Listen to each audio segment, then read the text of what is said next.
I did not think that I would, as a child, live in the hearts of people this long for something that I did, you know? And so that's a level of longevity that so many people never get or don't have, that they can look back and say, for 30 years, I've been doing this actively.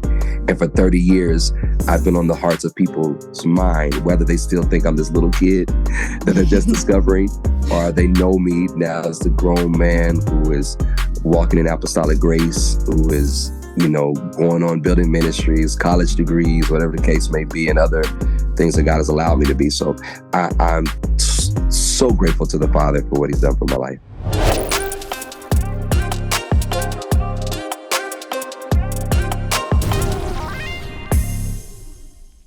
What's going on, family? It's your girl, Eris. You're watching Black Church Talk. This is for the saints, by the saints, and it's our kind of carrying on. We have a multi-talented guest today, Bryan Andrew Wilson, and I just know we're going to have a good time. So let's go. All right, how are you today?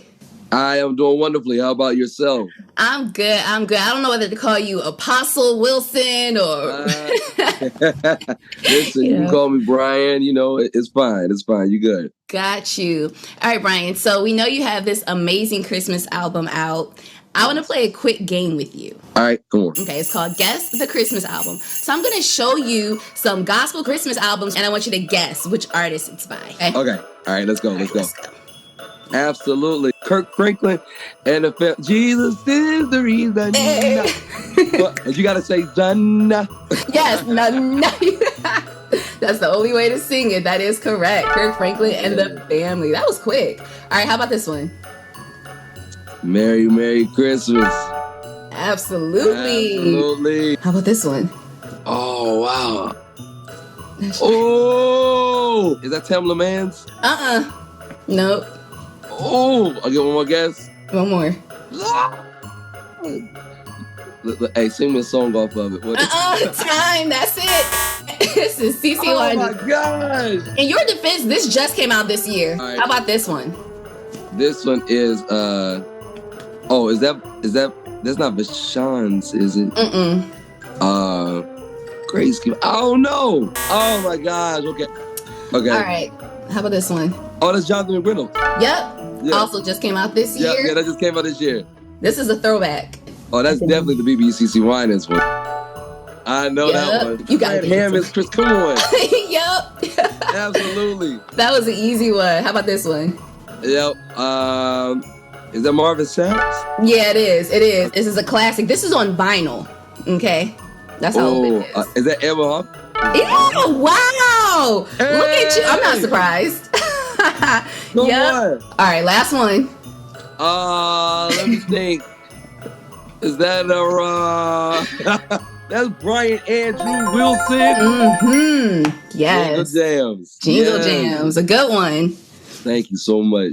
So you've released this incredible Christmas album, and it's only part one, right? Because we have the second half coming hopefully next year. Yes, we do.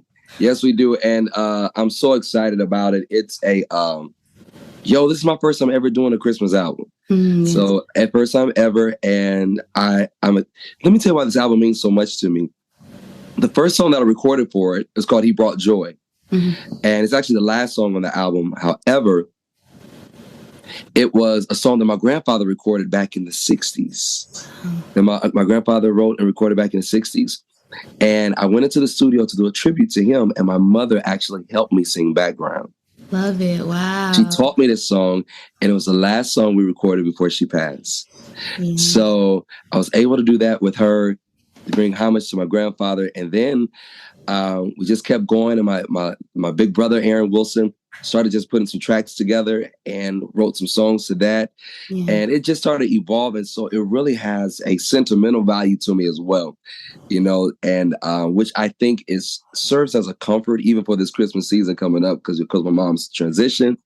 And it kind of, my family really are, they're really enjoying this, because it kind of speaks to us as a community, as our family, that we have something that my mom was a part of that we can play and say at the Christmas dinner, at the Christmas party, yo, mom's is on there, so It's really big for me, and so I'm very excited about it. I got different style genre on there.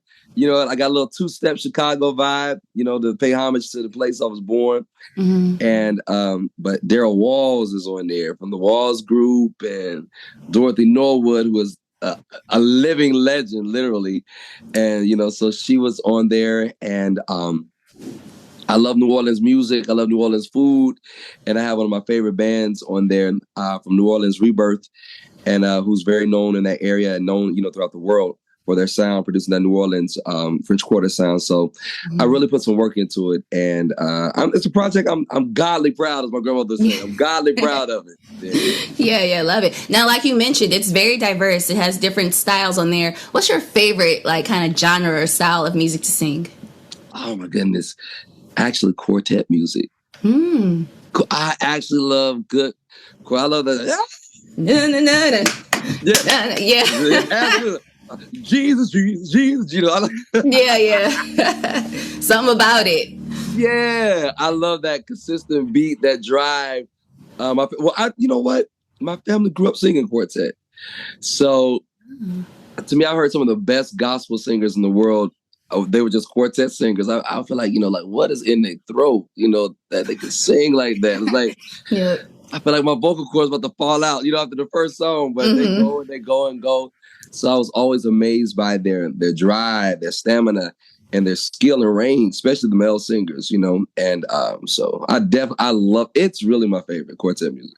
That's dope. Now, you also mentioned losing your mother. My condolences. Yes. And, the holiday season is a time for family. So what advice would you give to someone that may be struggling with grief during this holiday season?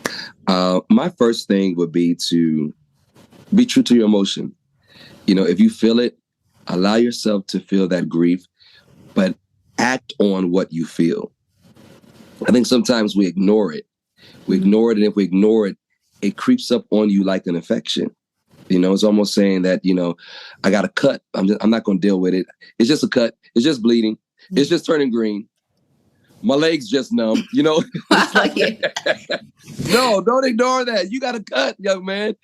So feel that grief and do something about it, such as go to people that can actually help you in this healing process. Don't lock yourself away. Don't lock yourself away. Don't isolate yourself, but share with someone. Invite someone into your circle that does not mind helping you heal or helping you deal with that moment. And sometimes grief may last for 2 years, but you may have that 2-hour window where you can smile or you can laugh or you could go to the movie or you can go out. Don't allow it to cripple you this year. And so that's something that I'm telling people all the time. Grief is like a heavy rock that if you just let it sit on you, you become immobile.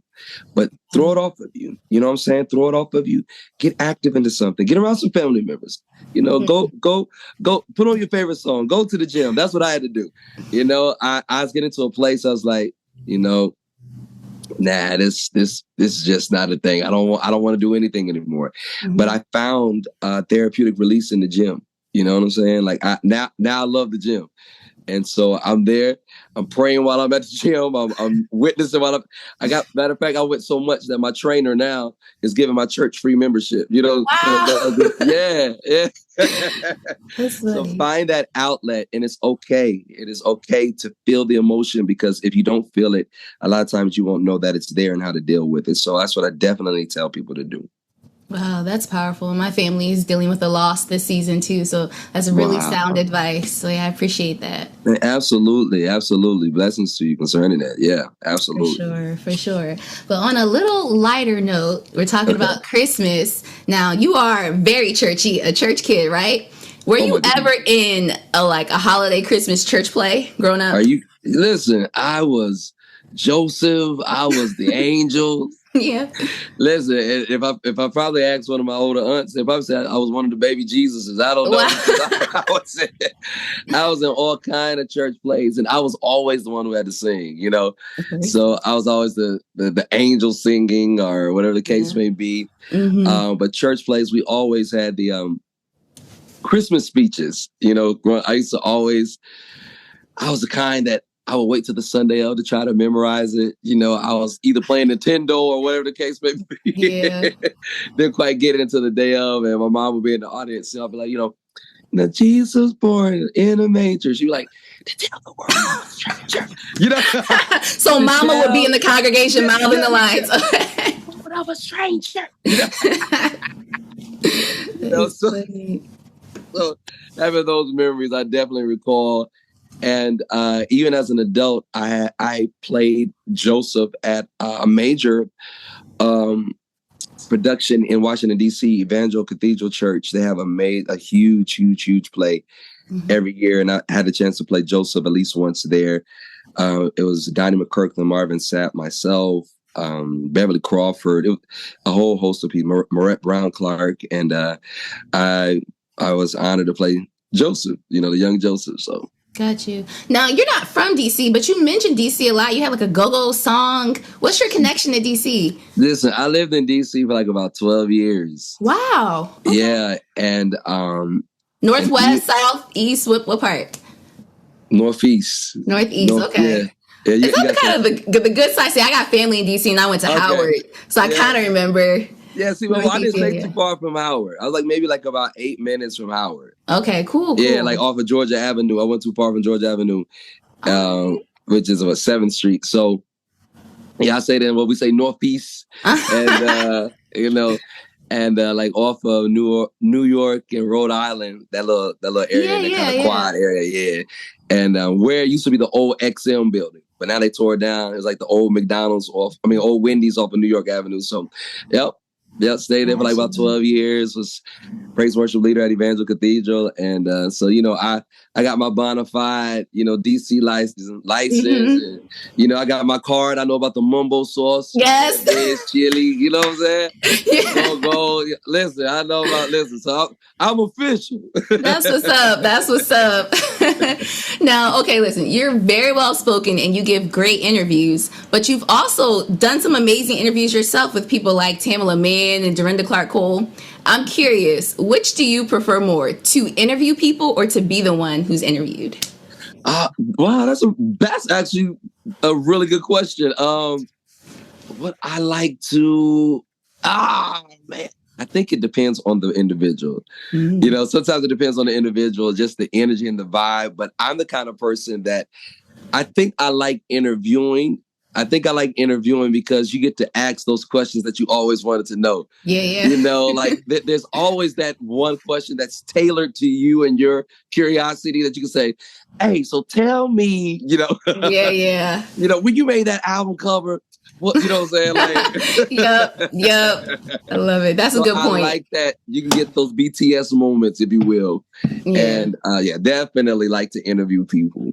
That's cool. So maybe who's one of your dream interviews? I know you've been doing this for a while, so you've met a lot of people, but who's somebody that you would love to interview in the future? Oh, man. Let me see. I'm going to tell you this. I don't care who comes out famous and who was famous.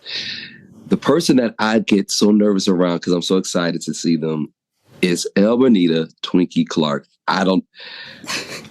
To me, she's like walking legend status. Like, yeah. And so I think I would love to interview her because, and I'm telling you, I'm a gregarious guy. I'm, you know, extrovert. I love, you know, I can talk, but when she comes around, I get like speechless.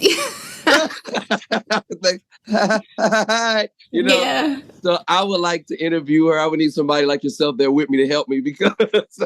Listen, like, oh boy, just to pick her brain because she's a genius. Like, oh my gosh, yeah, like she's a genius, and I would like to know, like, you know, what were you really thinking? Like, what were you really going through? Like, what? Like how do you, like how? Just how, you know? So, yeah, definitely, she's an all-time tops for me that I would love to interview and just sit with and talk with and to hear her stories. I love it.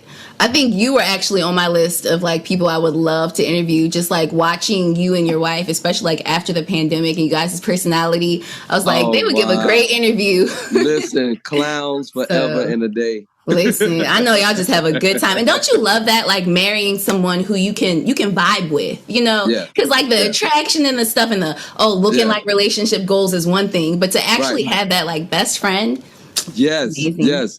It makes a difference, someone that can laugh at your flaws, you know what I mean? That can joke with, even last night we were talking 3:30 in the morning, laughing at each other, you know what I'm saying? And it's one of those things that I tell people, marriage is real. Like sometimes you get upset with a person like, oh my goodness, you leaving the toothpaste out again? Or, I was joking when I was like, there goes your hair all in my socks. No, wait, who leaves the toothpaste out? Is that you? You do that? She's the toothpaste version. Okay. So I rinse it off and wipe it off. Or either I feel like something crawling on my neck and I'm pulling out this long hair. I'm like, you see what you're doing? You see you're messing up my wardrobe? So yeah. Well, listen, but you got long hair too, so y'all both probably got some curls going around. She's not the only one. All right, I got you. That is funny. She gonna bring that up, and the next time you bring it up too. Like, are you sure? Is it mine or is it yours? But then her hair is lighter, so you can try to differentiate. It's that lighter, kind of stronger, kind of like just. Yeah. But no, she's a clown. She's funny. That is funny. Okay, so you sing, you teach, you preach, but you play drums too. When was the last time you hopped on a kit? Anytime the drummer is 2 minutes late, you can find me on the drum. Listen, I'll be waiting like... Waiting for your moment? Now, you never miss the one, do you? You don't miss the one, right? No, listen. And I done got to the point now that I'm almost learning how to play with the... See, I grew up old school. I can play. I can play. But playing with the click track, I'll be like... It throws me off a little bit. Yeah. I don't know. Something be happening. I'm like, wait a minute, too many people playing, That new school stuff, right? Yeah, I be like, that new school stuff, man. Like, just give me the tambourine. Yeah. So, I heard that you used to sing to the grass when you were little. What? This interview is over.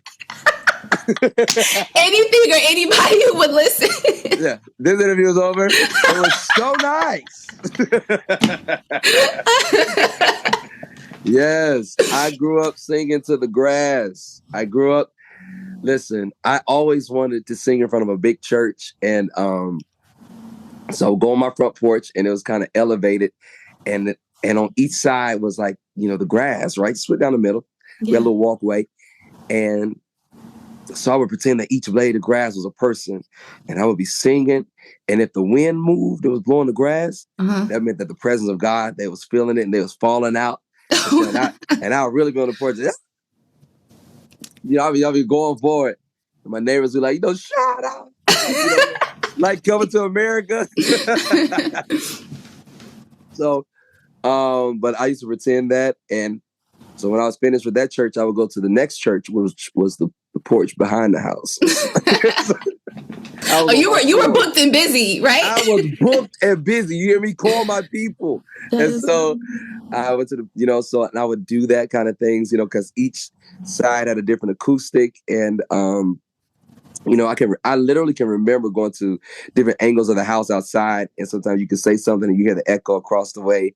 Yeah. And I was, before Karen Clark was, yeah. I was outside doing it, you know what I mean? I have my own Karen Clark. Oh, she got that from you. you know what I'm saying? But she's a legend. I'm going to let her have it, you know what I mean? That's funny. Yeah, no, but definitely. So I did, I had a vivid imagination, and I didn't realize that it was really, living out prophetic insight that God was given on what would happen in my career, what would happen in my life.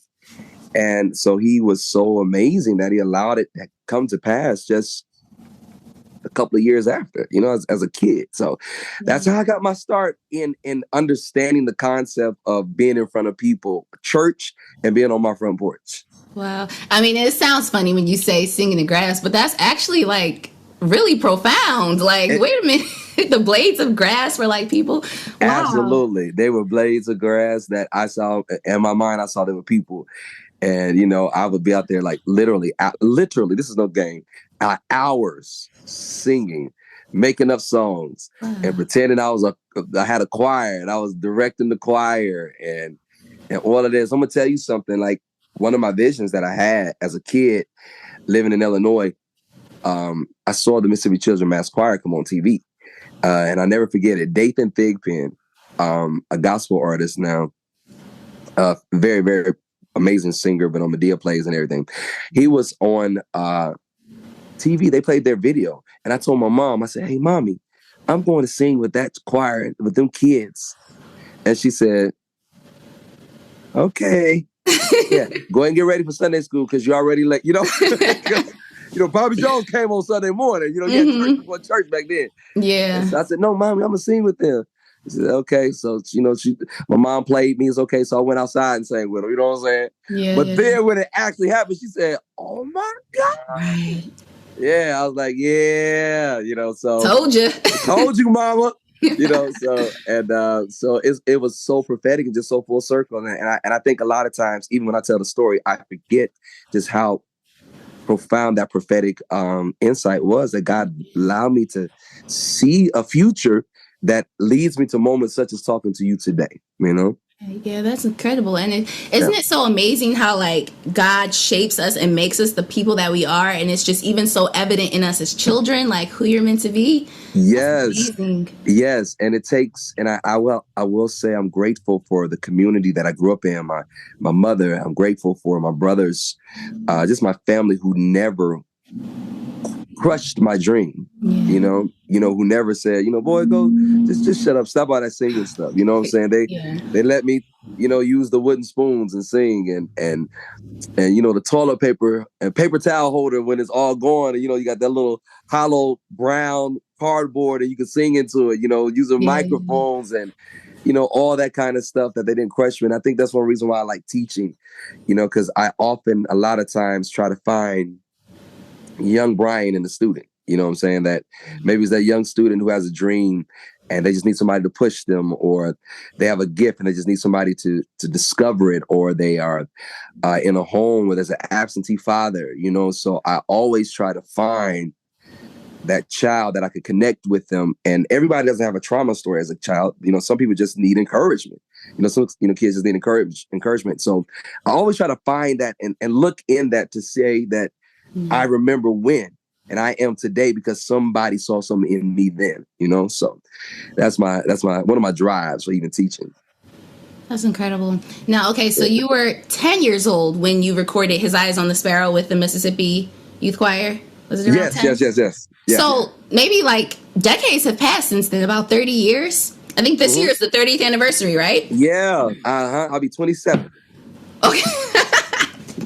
Okay, so I'm curious then. Okay.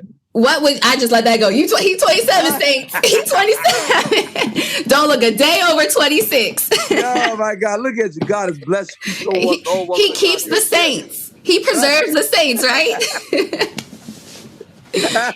No. But I'm just curious, what advice would you give to that little boy? Like, would he be proud of the man that he's become? And what would you say to him since you've gained all this knowledge and wisdom and insight over the years? If you looked back and you got to have a conversation with that little 10-year-old boy singing with the Mississippi Mass Youth Choir, what would you say? Yeah. I would definitely tell him, one thing that I would tell myself is to not be afraid. I think as a child, I was so bashful, and I did not know the gift that I had in the magnitude of what it was, because it came so normal to me. So when there were opportunities that were presented, sometimes I shied away from it. I was like, oh, no, come on, sing. Okay. Yeah. I would tell him, hey, you got to give, boy. Open your mouth. Every time you open your mouth, sing, I would definitely say that. I would definitely tell him that he's going to make it. One part of my growing up is I had a beautiful, loving mother, and she infused love into her sons. Like, if we fought, she'd be like, no, now y'all get up, y'all hug each other, and tell each other why you glad at each other, your brother. You know what I'm saying? We're like, well, I hate you. She'd be like, huh? What's that? This belt says what? I'm gonna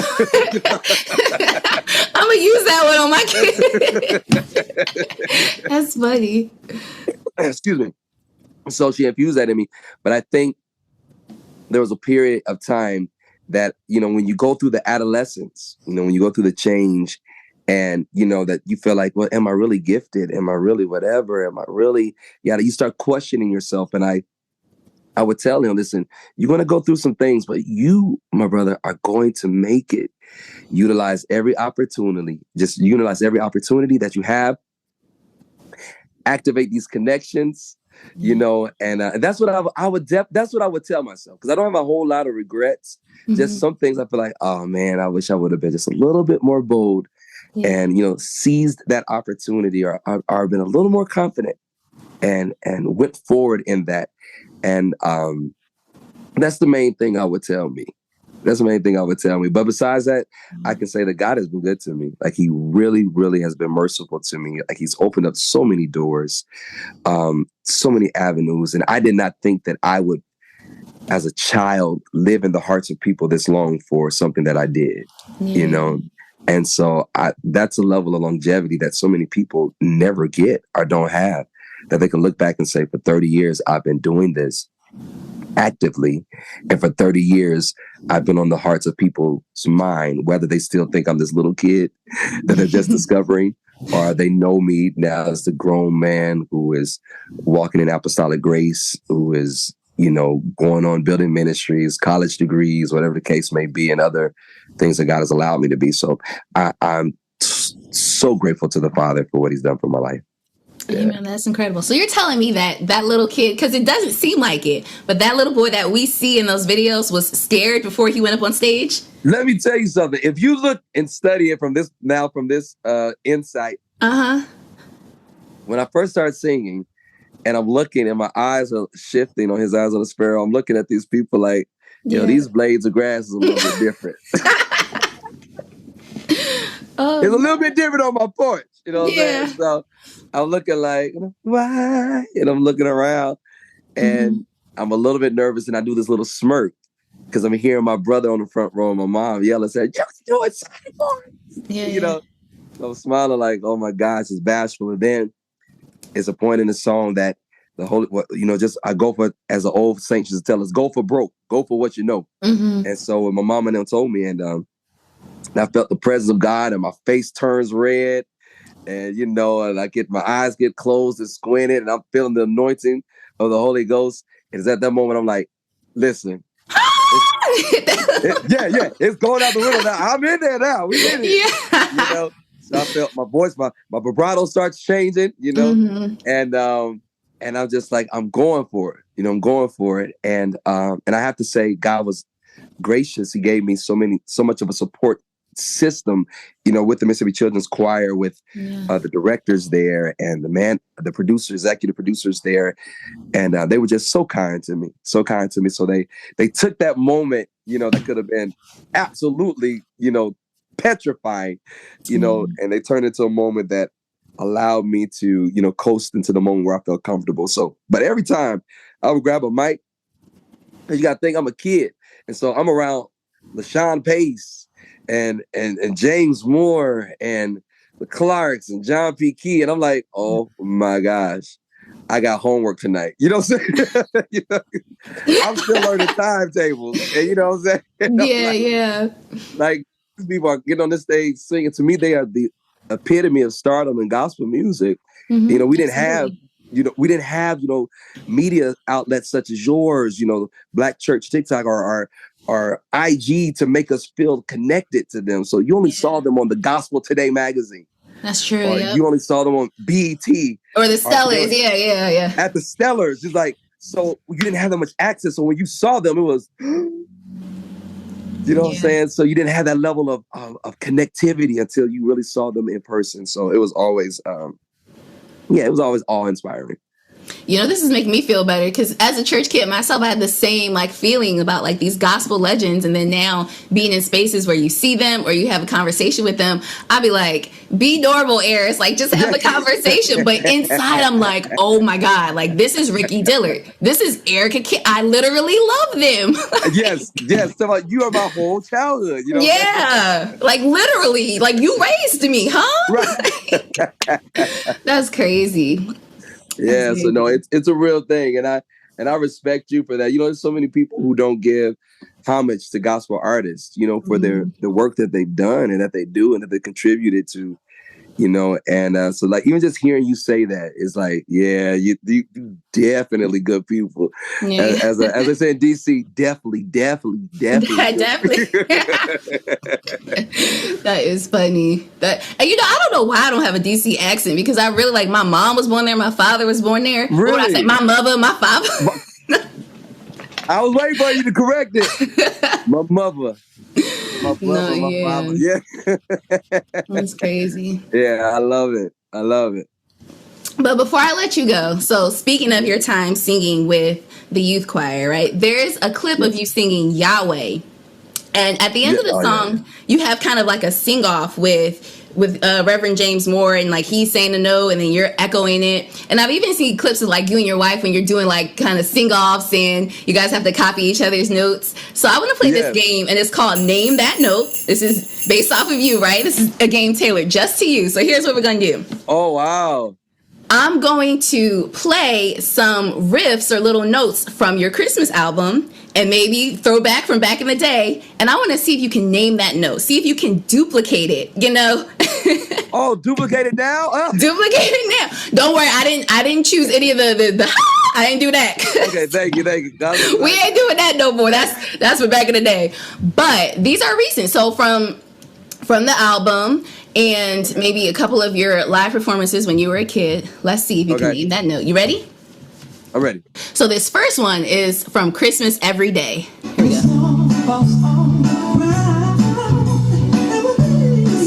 All right. It will be.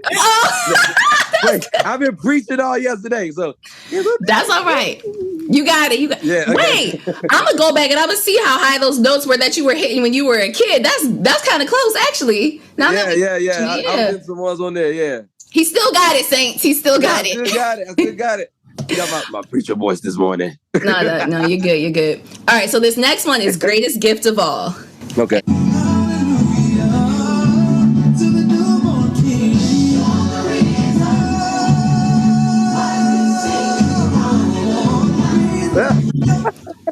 What you got for us? You need to go warm up and come back. You are so wrong for this. Yeah. That's it. You can name that note. All right, you warmed up now. Okay. All right, so this next one, and I didn't ask you, well, you did tell me your favorite song on the album. Do I have it up here? I actually think my favorite. It's my favorite song now. I think my favorite is "The Savior Has Come." Okay, is that the one that your mom has background vocals on? No, that's He Brought Joy. That's like my second favorite one. Okay, "The Savior Has Come." I was just curious to know. Listening to the mom, like I wonder which one he likes the most. Okay. All right, this is not on the album, but this is from your live performance of This Christmas. Okay.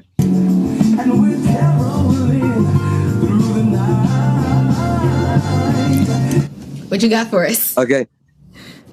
Ever caroling through the night. See, that was something different, but it was still good. Okay, night. Is that what it was? Yeah, well, let's listen to it one more time. You the one that got the ear, so you gonna have to tell me. Oh, no.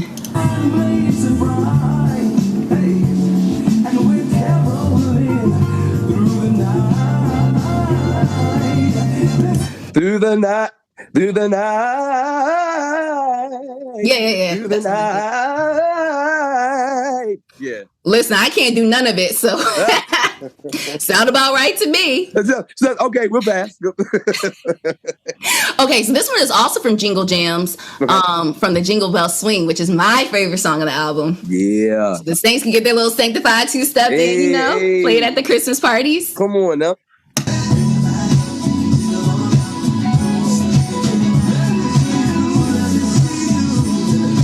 Oh, I think I wanted you to do that. Let me see you. I can't do it, but do it for us. Let me see you. Let me see you. All right. Now let's take it back. You don't look like you were 10 here. You look like you were kind of going through puberty, kind of getting into those teens when you sang Blessed Assurance at the 96 Stellar Awards. Look at on now. Now listen, on, man. This was a riff and a run now. So are you ready? You warmed up now? Wait, I know. If you don't do the one I'm talking about, I'm going to plug on my phone. Wi-Fi went out. Let's see. Let me play it for you.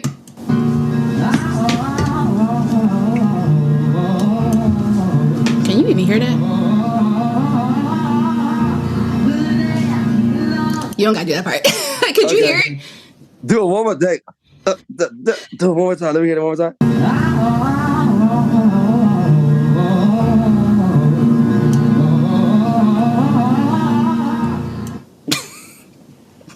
I couldn't do it. Right. I couldn't do it.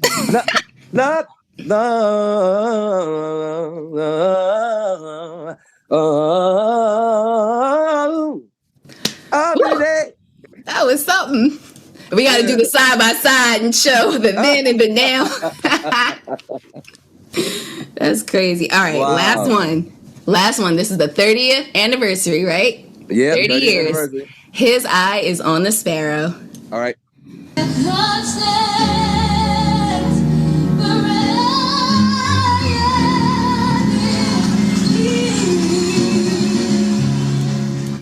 What you got for us? Whew. It could be in a different key. That's a little. Definitely be in a different key.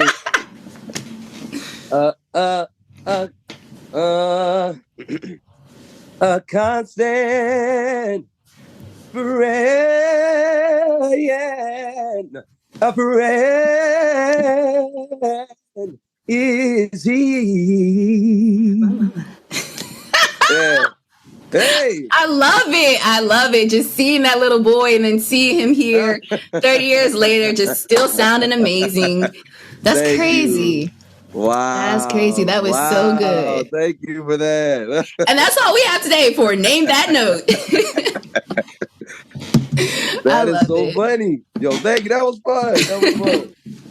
Now listen, okay. Apostle Wilson, I know you said I could call you Bryan, but I just got back from watching your church stream, so you're the apostle to me. Hey, glory to God. Listen, God is good. I love my church, Freedom of Atlanta. Mm-hmm. A great service. And I just want to thank you so much for taking the time to chat with me today. I think it's so important. We see the artist and we see the public figure and what you present to the public and what you bless the people of God with. But to have this conversation and really hear your heart, I'm just ever so grateful. So thank you so much. Listen, thank you. You were amazing. Your questions were amazing. The interaction was amazing. The game. Listen, you are doing your thing, and I'm grateful to the Father for allowing me this opportunity to speak with you and for the voice that you are today and the voice that you'll be tomorrow. I can just feel the greatness. I feel the grace of God on your life. I feel the sincerity of His Spirit on you. I can discern that. I can discern your heart, and I can discern the purity. That's the main thing that resonates off of you is your purity and your love for God. Hallelujah.